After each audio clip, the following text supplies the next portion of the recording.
देख रहे हैं सुदर्शन न्यूज।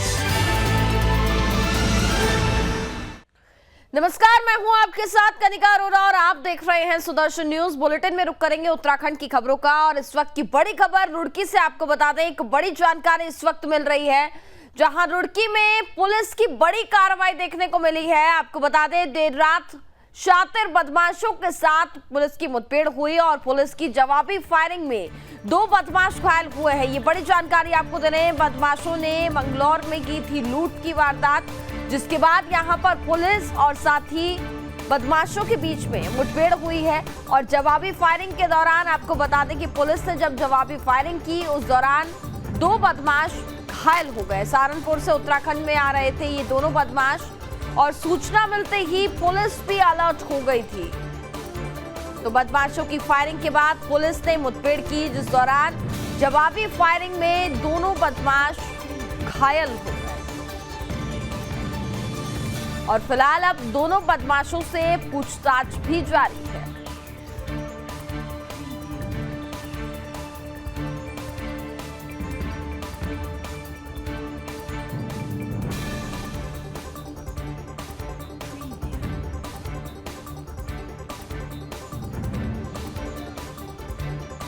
खबरों में आगे बढ़ेंगे। 15 जून को लगेगा विश्व प्रसिद्ध कैची धाम मेला। विश्व प्रसिद्ध मेले को लेकर के प्रशासन की तैयारियां भी पूरी तरीके से शुरू हो चुकी हैं। आपको बता दें कि 15 जून को विश्वविख्यात कैची धाम में लगने वाला मेला नैनीताल पुलिस के लिए किसी बड़ी चुनौती से कम नहीं है।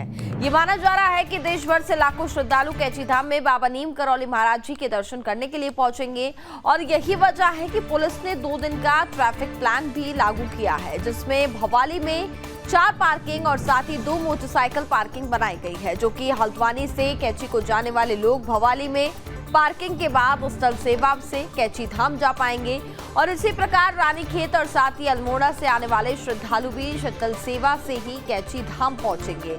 और पहाड़ों को जाने वाले यात्रियों के लिए एक अलग रूट भी तय किया गया है। वरिष्ठ पुलिस अधीक्षक पंकज भट्ट का कहना है कि सीसीटीवी कैमरे और साथ ही यातायात के नियमों के साथ ही पार्किंग और साथ ही नया ट्रैफिक प्लान लागू किया गया।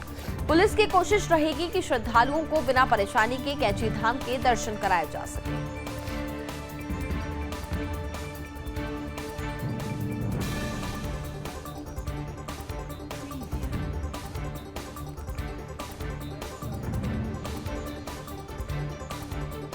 हम लोगों ने भवाली को फोकस किया है। भवाली में 4 पार्किंगें चिन्हित की गई है। मोटरसाइकिल की पार्किंगें, छोटे वाहनों की अलग अलग पार्किंग बनाई गई है और भवाली से शटल सेवा चलाई जा रही है। इसमें अल्मोड़ा और रानीखेत से भी शटल सेवा के माध्यम से ही यात्रियों को लाया जाएगा, जो श्रद्धालु आएंगे, क्योंकि भारी संख्या में लोगों के आने की उम्मीद है। इसलिए आपका 14 तारीख से शाम से ये प्लान लागू कर दिया जाएगा। ट्रैफिक प्लान में क्या क्या रहेगा? इस प्रकार जाम की स्थिति लगातार बनी हुई है, इसमें क्या ट्रैफिक प्लान? निश्चित रूप से, क्योंकि बहुत भारी संख्या में श्रद्धालु पिछले साल भी कैची धाम में आए थे और इस बार उनकी संख्या में बहुत ज़्यादा बढ़ोतरी की संभावना को देखते हुए भवाली में ही 4 पार्किंगें बनाई गई हैं और 2 पार्किंगें मोटरसाइकिलों के लिए बनाई गई हैं। वहाँ से शटल सेवा के माध्यम से ही श्रद्धालुओं को ले आया जाएगा। ऋषिकेश में G20 की बैठक होने वाली है, जिसे लेकर के तैयारियां जोरों शोरों पर चल रही हैं। विधायक और कैबिनेट मंत्री डॉक्टर प्रेमचंद अग्रवाल ने G20 कार्यक्रम की तैयारियों को लेकर के संबंधित विभागों के अधिकारियों के साथ समीक्षा बैठक की और बैठक में G20 बैठक से जुड़े कार्यों को पूरा करने के लिए मंत्री प्रेमचंद अग्रवाल ने अधिकारियों को सख्त निर्देश दिए हैं। मंत्री ने अधिकारियों को कहा है कि G20 के दौरान होने वाले सभी कार्य गुणवत्तापूर्ण और साथ ही स्थायी तौर पर किए जाएं, ताकि विकास कार्यों का लाभ विदेशों से आने वाले अतिथियों के साथ साथ स्थानीय लोगों को भी मिल सके।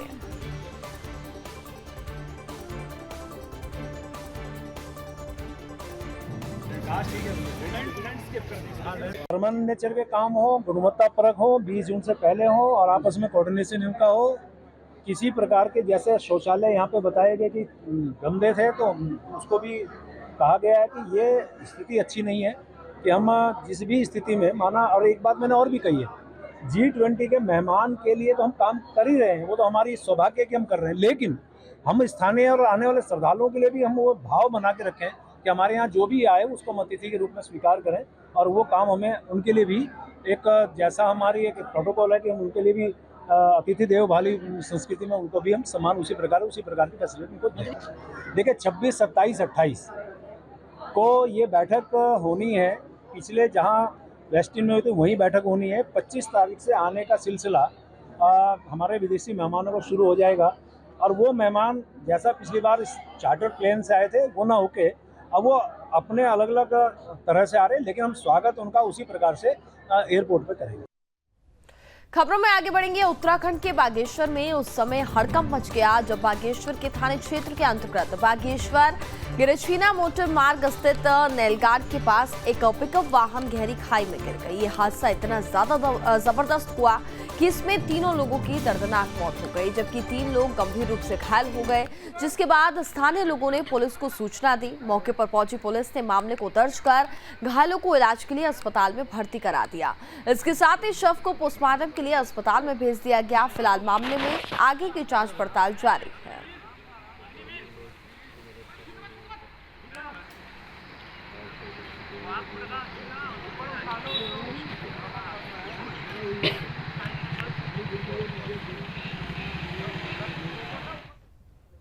उत्तराखंड के चमोली में बीजेपी की तरफ से मोदी सरकार के 9 साल पूरे होने पर महाजनसंपर्क अभियान चलाया जा रहा है। महाजनसंपर्क अभियान के तहत बीजेपी की तरफ से कार्यक्रम आयोजित किए जा रहे हैं। इसी कड़ी में उत्तराखंड के चमोली में बीजेपी की तरफ से कार्यक्रम आयोजित किया गया, जिसमें बीजेपी के तमाम कार्यकर्ताओं के साथ बीजेपी के जिला अध्यक्ष भी शामिल हुए, जहां सभी का लोगों ने जोरदार स्वागत भी किया है। इस दौरान केंद्र सरकार की उपलब्धियों का बखान किया गया और वहीं बीजेपी कार्यकर्ताओं ने केंद्र सरकार और राज्य सरकार की योजनाओं के बारे में विस्तार से जानकारी देते हुए उन्होंने कहा कि भारतीय जनता पार्टी की सरकार तमाम कल्याणकारी योजनाएं धरातल पर लाई है। वहीं इन योजनाओं का लाभ गरीब लोगों तक पहुंचे, इसके लिए उन्होंने कार्यकर्ताओं को कहा है कि सोशल मीडिया के माध्यम से भी सरकार की योजनाओं की जानकारी साझा करें और गांव-गांव तक इन योजनाओं की जानकारी आम जनमानस तक पहुंचाएं, जिससे कि ये योजना निर्धन और साथ ही गरीब लोगों तक पहुंचे। इसके साथ ही सरकारी योजनाओं का सभी को लाभ भी मिल सके। कार्यक्रम के दौरान आगामी चुनाव को लेकर के भी मंथन किया गया।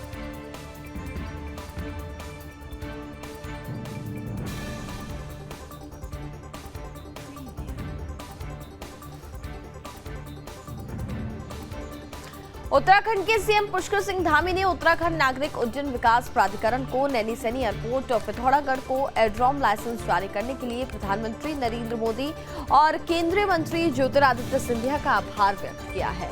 सीएम धामी ने इसे राज्य की एयर कनेक्टिविटी की मजबूती की दिशा में एक बड़ा कदम बताया है। आपको बता दें कि सीएम धामी ने नैनीसैनी एयरपोर्ट को एयरड्रॉम लाइसेंस देने का अनुरोध किया था। नैनीसैनी एयरपोर्ट के लिए एयरड्रॉम लाइसेंस जारी करने में सभी को लैंडिंग और साथ ही टेक ऑफ की सुविधा प्राप्त होगी।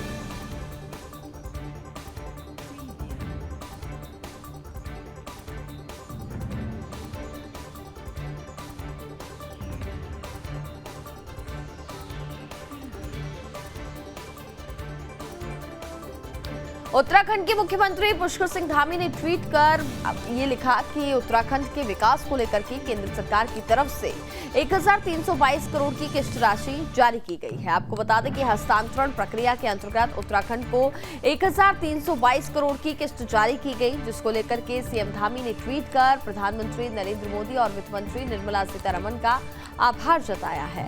आपको बता दें कि प्रदेश में संचालित विकास योजनाओं के सफल क्रियान्वयन के लिए ये राशि मददगार साबित होगी। इसके साथ ही सीएम धामी ने कहा कि प्रधानमंत्री नरेंद्र मोदी के नेतृत्व में भारत के पूर्वोत्तर क्षेत्र में अद्वितीय विकास हुआ है। इतना ही नहीं, सीएम धामी ने कहा कि वर्षों तक पूर्व की सरकारों के कालखंड में जिस क्षेत्र की उपेक्षित रहना पड़ा, वहीं पूर्वोत्तर क्षेत्र मोदी सरकार के पिछले 9 वर्षों के कार्यकाल में विकास के पथ पर तेजी से अग्रसर हुआ है।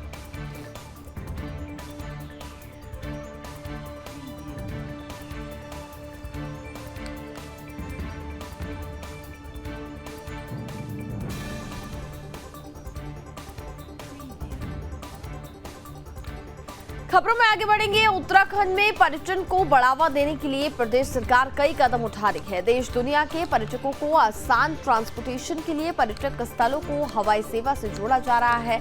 इसकी शुरुआत मसूरी से हो रही है। जिला प्रशासन देहरादून की तरफ से मसूरी स्थित राधा भवन एस्टेट की भूमि में हेलीपोर्ट निर्माण के लिए भूमि अधिग्रहण के लिए लोक सुनवाई शिविर का आयोजन मसूरी एसडीएम कार्यालय में किया गया, जिसमें एसडीएम मसूरी नंदन कुमार ने राधा भवन एस्टेट और आसपास के क्षेत्रों में रह रहे लोगों की समस्याओं और उनके सुझाव को सुना गया।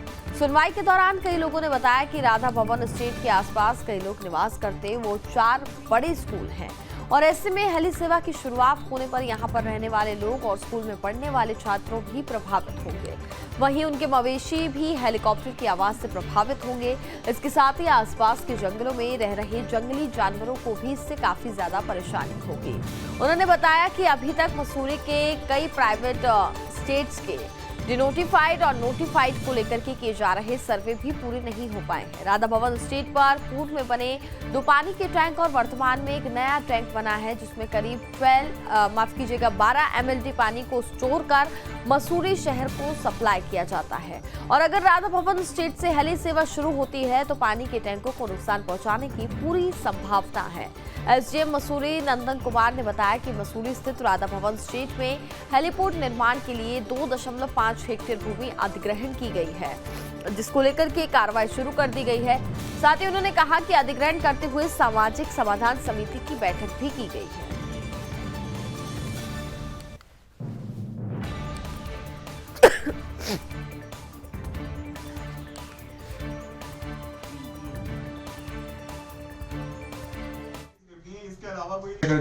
राधा भवन एस्टेट पे जो प्रस्तावित हेलीपोर्ट है उसी के उपलक्ष्य में जो है आज एक सोशल हियरिंग थी, जिसमें कि समस्त जो प्रभावित व्यक्ति या ग्रुप्स हैं उनको आमंत्रित किया गया था और तमाम लोग आए और उनकी आपत्तियां दर्ज की गई और सुझाव भी दर्ज किए गए। उसके आधार पर एक सोशल इम्पैक्ट हियरिंग की जो असेसमेंट की जो रिपोर्ट बनी जाएगी और आगे कार्रवाई के हेतु प्रेषित किया जाएगा। सर पूरी योजना क्या है सर राधा भवन एस्टेट में हेलीपैड के लेकर? क्योंकि मसूरी महत्वपूर्ण पर्यटक स्थल है, इसलिए यहाँ पे एक हेलीपोर्ट जहाँ से सुचारू रूप से आवागमन हो जाए हवाई सेवा का, इसलिए लैंड जो है हेलीपोर्ट हेतु अत्यंत आवश्यक है।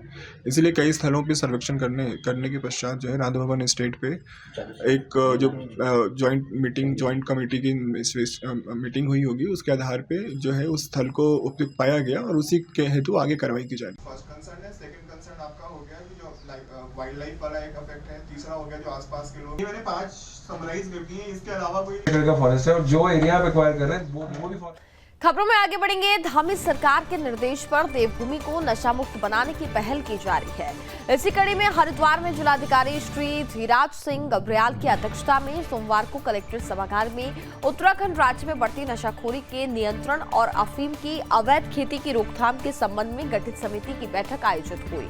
बैठक में अपर जिलाधिकारी PL शाह ने बढ़ती नशाखोरी के नियंत्रण के संबंध में राज्य सरकार की तरफ से जारी किए गए दिशा निर्देशों के संबंध में विस्तृत जानकारी दी। जिलाधिकारी की बैठक में उपस्थित नारकोटिक्स विभाग के अधिकारियों ने कितने ड्रग्स के लाइसेंस जारी किए हैं और इनके संबंध में जानकारी दी गई है। इस पर जिलाधिकारी ने अधिकारियों को निर्देश दिए कि जितने भी लाइसेंस जारी किए गए हैं उनका समय समय पर भौतिक सत्यापन भी करना सुनिश्चित करें। जो दुकानें भौतिक सत्यापन में दर्शाए गए अभिलेखों के पते पर नहीं मिलते हैं तो उनके खिलाफ कड़ी कार्रवाई की जाए। साथ ही उन्होंने बैठक में अधिकारियों को ये भी निर्देश दिए हैं कि नशा मुक्ति केंद्रों की वर्तमान में क्या स्थिति है और साथ साथ हॉस्टल जिम का भी समय समय पर निरीक्षण किया जाए। जिलाधिकारी ने बैठक में अधिकारियों को ये भी निर्देश दिए हैं कि नशाखोरों के खिलाफ लोगों में जन जागरूकता पैदा करने के लिए नुक्कड़ नाटक सहित विभिन्न माध्यमों से जिला और साथ ही तहसील मुख्यालयों में अभियान भी चलाया जाए।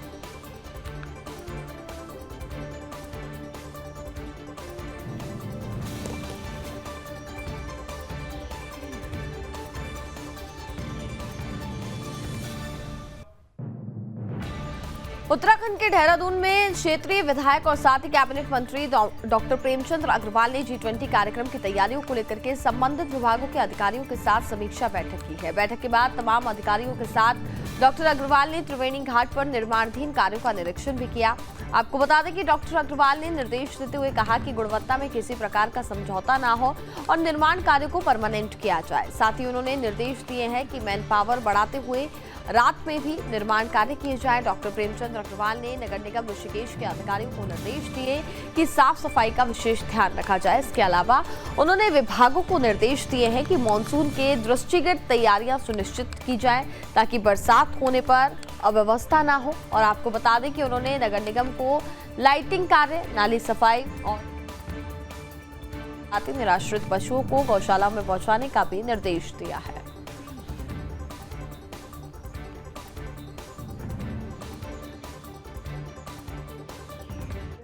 सिर्फ पानी को रोकने के लिए है, ये जैसे ही ये काम पूरा वो हटाए जाएंगे, उसका इस्तेमाल उस रूप में नहीं कर रहे हैं, क्योंकि तत्काल हमें इस समय आवश्यकता है कि हम इस गंगा आरती को भव्य और दिव्य बनाएं और इसमें जैसा उनसे कहा गया तुरंत इस पर कार्रवाई हो। आप देखिए कि आप पूरे शहर भर में जहां से आप आ रहे होंगे, काम बड़ी तेजी से चल रहा है, तो इसको आप उस रूप में न लेके इस रूप में लेके हमें काम समय पर पूरा करें। और किस स्पीड को लेकर अपने आदेश देते हैं? बिल्कुल, मैंने कहा है कि परमानेंट नेचर के काम हो, गुणवत्ता परक हो, 20 जून से पहले हो और आपस में कोऑर्डिनेशन इनका हो। किसी प्रकार के जैसे शौचालय यहाँ पे बताए गए कि गंदे थे, तो उसको भी कहा गया है कि ये स्थिति अच्छी नहीं है कि हम जिस भी स्थिति में माना। और एक बात मैंने और भी कही है, G20 के मेहमान के लिए तो हम काम कर ही रहे हैं, वो तो हमारी सौभाग्य की हम कर रहे हैं, लेकिन हम स्थानीय और आने वाले श्रद्धालुओं के लिए भी हम वो भाव बना के रखें कि हमारे यहाँ जो भी आए उसको अतिथि के रूप में स्वीकार करें। और वो काम हमें उनके लिए भी एक जैसा हमारी एक प्रोटोकॉल है कि हम उनके लिए भी अतिथि देवो भव संस्कृति में उनको भी हम समान उसी प्रकार की फैसिलिटी उनको दें। जैसे आने की तारीख कोई निश्चित होगी? देखिए 26, 27, 28 को ये बैठक होनी है।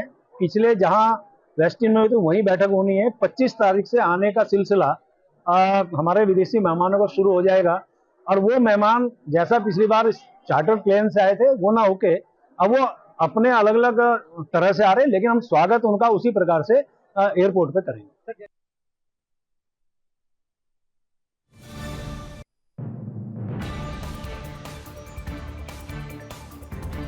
उत्तराखंड के लालकुआ में गर्मियों की छुट्टी में कुमाऊं की वादियों में घूमने निकले उत्तर प्रदेश के पर्यटकों ने मोटा हल्दू प्राथमिक विद्यालय के प्रांगण में खाना बनाया। पर्यटकों के लिए गैस सिलेंडर पर खाना बनाना काफी ज्यादा महंगा पड़ गया। आपको बता दें कि खाना बनाते वक्त अचानक गैस सिलेंडर में आग लग गई, जिससे क्षेत्र में हड़कंप मच गया और देखते ही देखते आग बेकाबू हो गई। इसी दौरान मौके पर पहुंचे ग्रामीण और साथी पर्यटकों ने भी आग पर काबू पाने का प्रयास किया, लेकिन तब तक आग पूरी तरह से बेकाबू हो चुकी थी, जिसके बाद दमकल विभाग को घटना की सूचना दी गई। मौके पर पहुंचे दमकल विभाग ने किसी तरह आग पर काबू पाया। फिलहाल मामले में जांच पड़ताल जारी है।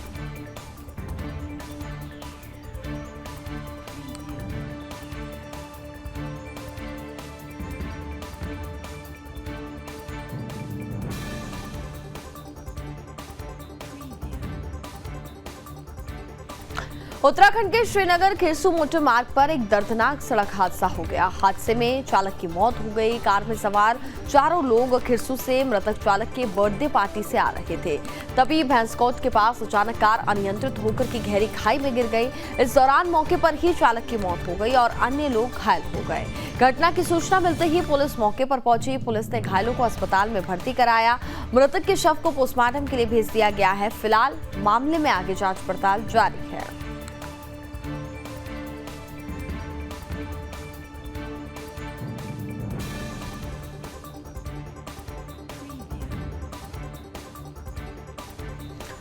मानसून की दस्तक के साथ ही साथ तहसील प्रशासन ने आपदा की स्थिति में राहत बचाव कार्य सुगमता से करने के लिए आपदा के दृष्टिगत मेडिकल किए।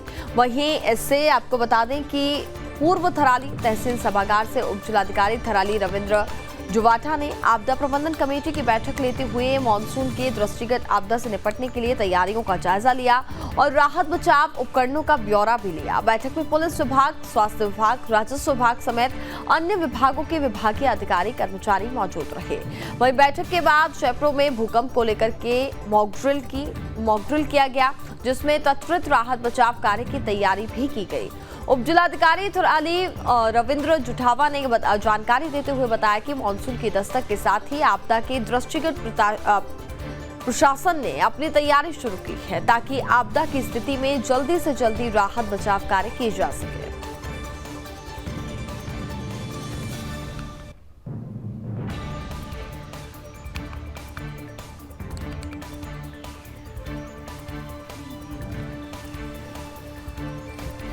महोदय के निर्देशानुसार आज तहसील में मॉक ड्रिल का आयोजन करा गया है और इसका पर्पस यही था कि अभी जैसे कि 15 जून से आपदा सीजन शुरू होने वाला है तो उससे पहले एक सेंसिटाइजेशन समस्त विभागों का कर लिया जाए। उसी क्रम में आज मॉक ड्रिल कराई गई। सभी विभागों के लोगों को इसमें आमंत्रित किया गया था और सभी को बताया गया कि आपदा के समय पे क्या रोल्स और क्या रिस्पॉन्सिबिलिटी उनकी रहती है और हमारी कोशिश ये रहेगी कि आगामी जो भी हमारी ऐसे कोई आपदा घटित होती है तो उसमें जो है रिस्पॉन्स टाइम मिनिमम से मिनिमम रहे। इसी के चलते हुए आज मॉक ड्रिल कराई गई।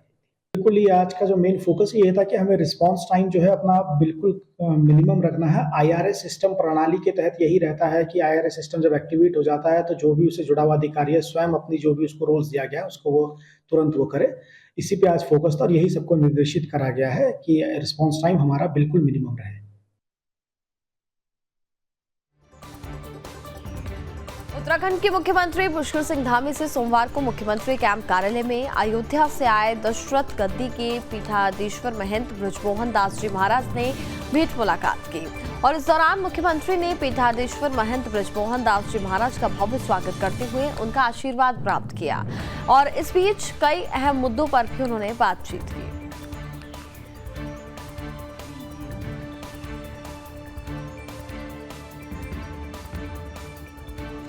अगली खबर उत्तराखंड के उधम सिंह नगर जिले से है, जहां उधम सिंह नगर जिले के किच्चा थाने के अंतर्गत क्षेत्र में सीधे साधे गरीब लोगों को प्रलोभन देकर के धर्मांतरण कराए जाने के मामले का पुलिस ने खुलासा कर दिया है। किच्चा पुलिस ने उत्तर प्रदेश के बरेली जिला अंतर्गत धोड़ा टांडा निवासी विकास कुमार और साथी अंकित पाल को गिरफ्तार किया है।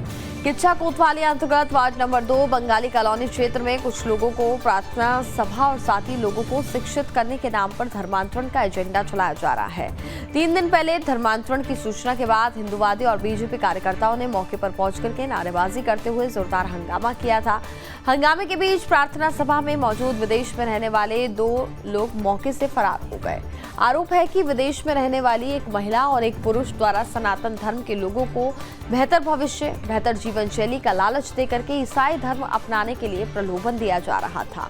और किच्चा थाने में मामले का खुलासा करते हुए पुलिस क्षेत्राधिकारी ओम प्रकाश शर्मा ने बताया कि सीधे साधे स्थानीय लोगों को यहां पर शिक्षा कार्यक्रम के नाम पर धर्म परिवर्तन के लिए बुलाया जा रहा था। पुलिस के अनुसार मामले की जांच पड़ताल जारी है और अन्य लोगों को भी नियम अनुसार इन पर कार्रवाई होगी। साथ ही फिलहाल किच्चा पुलिस ने पकड़े गए दोनों आरोपियों को कोर्ट में पेश करने की कार्रवाई शुरू कर दी है।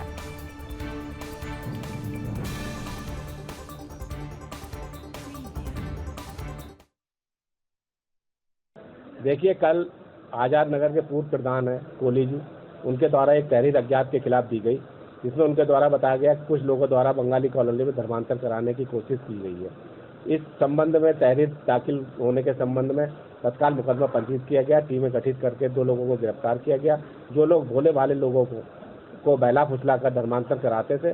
और इस संबंध में कप्तान साहब महोदय का सख्त आदेश है कि उनके विरुद्ध कार्रवाई की जाए। जो भी सख्त से सख्त कार्रवाई होगी उनके खिलाफ की जाएगी। तो सूचना मिली थी कि यहाँ पर कुछ लोग आ रखे हैं और जो धर्म परिवर्तन का काम कर रहे हैं।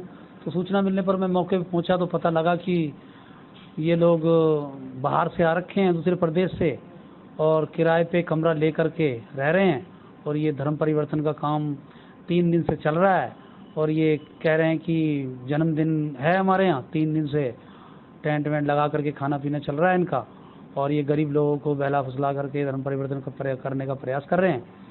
और इसमें मकान मालिक को भी जानकारी नहीं है कि ये क्या कर रहे हैं, और क्लासें लगा करके ये धर्म परिवर्तन करा रहे हैं। ये भोले भाले लोगों को, हमारे यहाँ बंगाली समाज के लोग रहते हैं, उनको बहलाना फुसलाने का प्रयास कर रहे हैं। उधम सिंह नगर जिले के किच्चा कोतवाली अंतर्गत बंगाली कॉलोनी क्षेत्र में धर्मांतरण के आए मामले की जांच करते हुए किच्चा पुलिस ने मामले में लिप्त 2 लोगों को गिरफ्तार कर लिया। 3 दिन पूर्व किच्चा कोतवाली अंतर्गत वार्ड नंबर 2 बंगाली कॉलोनी क्षेत्र में बाहर से आए कुछ लोगों द्वारा स्थानीय लोगों को शिक्षा दिए जाने के नाम पर प्रार्थना सभा का आयोजन करते हुए प्रलोभन एवं लालच देकर धर्म परिवर्तन कराए जाने का मामला प्रकाश में आया था।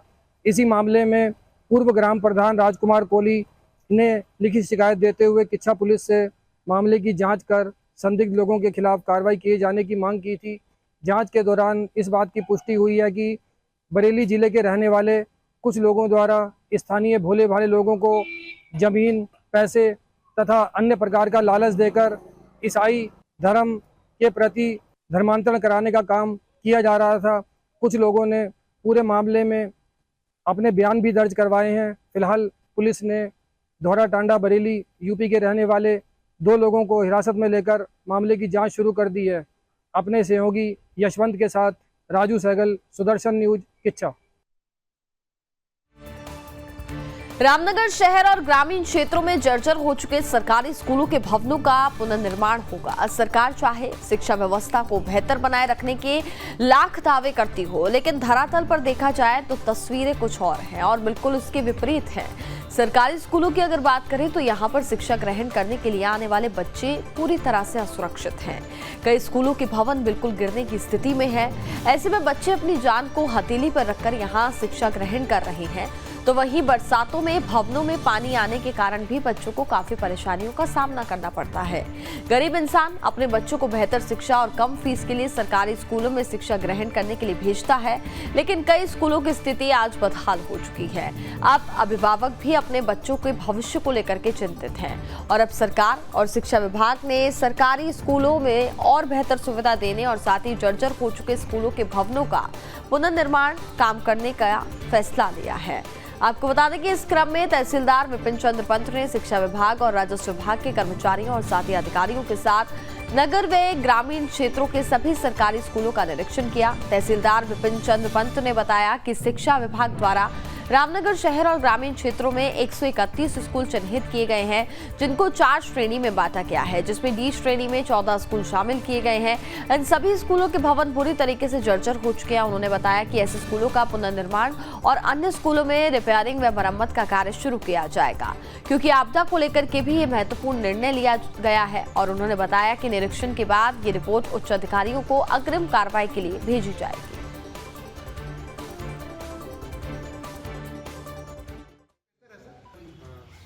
अभी शिक्षा विभाग के द्वारा खंड शिक्षा अधिकारी कार्यालय से जो सूची मिली है उसमें लगभग 130 विद्यालयों की हमें लिस्ट मिली है, जिसमें 4 कैटेगरी में उनको कैटेगराइज किया गया है, कैटेगरी ए, बी, सी और डी में।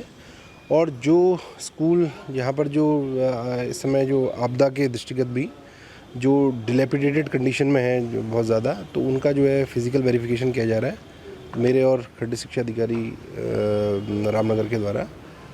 तो उसी परिप्रेक्ष्य में जो है हम लोग जो है आज लगभग 14 विद्यालयों का संयुक्त निरीक्षण करेंगे और कुछ विद्यालयों जो डिलेपिडेटेड कंडीशंस में थे उनकी डिसमेंटलिंग की भी जो है परमिशन वो ली जा चुकी है शिक्षा विभाग के द्वारा, और उनका रिपेयर और उनका जो पुनर्निर्माण हेतु जो है ये कार्रवाई चल रही है।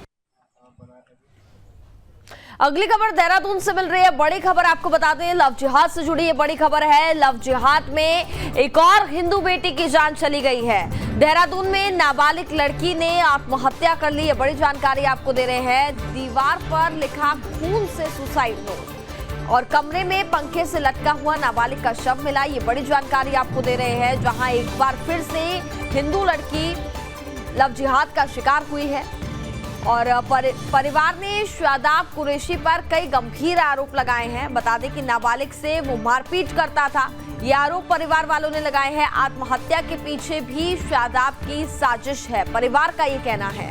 तो ये बड़ी जानकारी आपको दे रहे हैं। शादाब कुरैशी ने फंसाई थी हिंदू बेटी, जिसके बाद उस बच्ची ने आत्महत्या कर ली है। और आपको बता दें कि परिवार वाले अब शादाब पर कई गंभीर आरोप लगा रहे हैं। और इसी के साथ फिलहाल इस बुलेटिन में बस इतना ही। आप देखते रहिए सुदर्शन न्यूज। जय हिंद।